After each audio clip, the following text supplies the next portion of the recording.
Di dalam pesantren kelebihannya ada 4 manhaj metodologi. Pertama, manhajut ta'lim. Apa? Di sini ada pengajaran, penyampaian ilmu pengetahuan, transfer of knowledge. Jadi Kiai Marzuki menyampaikan ilmu kepada murid-muridnya. Yang lain juga sama, di Unisma juga sama, di Unmu, di UIN juga sama seperti itu, di sekolah juga itu. Jangan dikira pesantren itu tidak hebat ilmunya.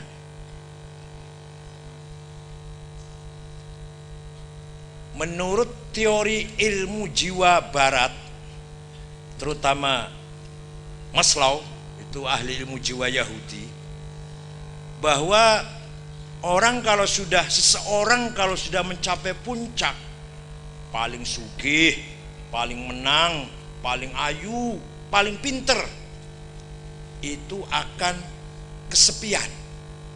Aku kedewean juga karo kancane iki. Paling pinter, paling sugih, paling menang, paling ayu atau paling terkenal, aku kok nggak ada kancanya, sendirian saya ini. Akhirnya untuk mengisi kesepian, larinya ke narkoba, larinya ke sabu-sabu misalkan. Bahkan ada yang bunuh diri karena kesepian. Menurut teori ilmu jiwa barat, orang kalau namanya puncak, orang lawannya lah, itu kesepian. Menurut Imam Ghazali, dari diwaca mboten Ihya ngriki dulu. Dibaca nggak Kiai Marzuki Ihya? Menurut Imam Ghazali, semakin orang itu mencapai puncak, semakin tenang, semakin tumakninah, semakin istiqamah. Semakin sedikit teman manusia, semakin berkurang teman manusia, malah ada teman, ada suhbah, musahabah yang paling ideal, yaitu Allah. Wis kancane karo Gusti Allah, wis ora usah kancane karo pasaran, karo awam. Model-model ngene iki wis ora usah, wis ganggu tok, ganggu ngenteke waktu. Lah ngeten iki mereka nggak tahu bahwa di konsep Islam itu luar biasa, psikologi Islam itu. Maka bisa dikatakan psikomistik atau psikosofistik. Menurut Imam Ghazali, yang paling dijamin kebenarannya bukan akal. Lapal akal sebagai kata benda, Pak Masyhuri, sebagai isim, di Quran nggak ada. Nggak ada di Quran. Yang ada di Quran itu fi'il, ya'qilun, ta'qilun. Itu apa artinya? Artinya akal itu operasional, action. Sing jenenge akal mboten wonten. Yang namanya benda, namanya akal, nggak ada. Yang ada kerjanya hati, kerjanya intuisi. Ketika menggunakan logika, namanya berakal. Di Quran nggak ada aklun, isim, kata benda nggak. Jadi yang ada itu apa? Qalbu, hati.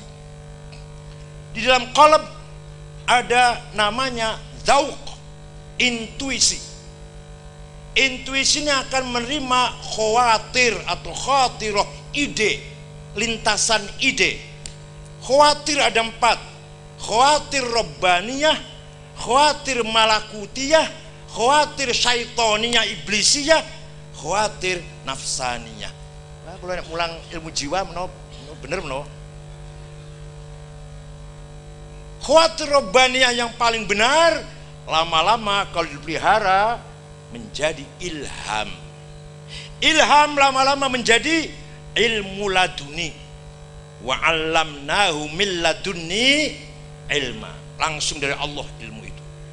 Ilmu laduni lama-lama menjadi ilmul yaqin, haqqul yaqin, ainul yaqin, yaitu ma'rifat. Di atas ma'rifat ada wahyu. Wahyu kita nggak boleh ikut campur, itu urusan anbiya wal mursalin. Bagi kita yang bukan nabi, bisa sampai kepada ainul haq bisa. Paham betul? Kok kita melongono nggak paham gitu ya. Jadi orang semakin mencapai puncak, semakin mendekat kepada kebenaran, semakin dekat, puncaknya kebenaran adalah ainul yakin, akan semakin tenang, akan semakin sakinah dan istiqamah dan tumakninah. Enggak semakin gelisah, tidak. Padahal tadi menurut orang Yahudi Maslow tadi, kalau orang mencapai puncak gelisah, gak ono kancane, gak ono lawannya lah. Akhirnya ke narkoba atau bunuh diri bahkan. Kalau menurut Islam tidak. Menurut Imam Ghazali, semakin orang itu mendekatkan dirinya kepada Allah, semakin huwallazi anzalas sakinata fi qulubil mu'minin yazdadu imanan ma'a imani. Orang saya terjemah seperti kabil. Hanya jangan tanya saya, itu ayat berapa ya? Surat apa ya? Kalau orang dewe, takon ayat nomor kayak enakan banget.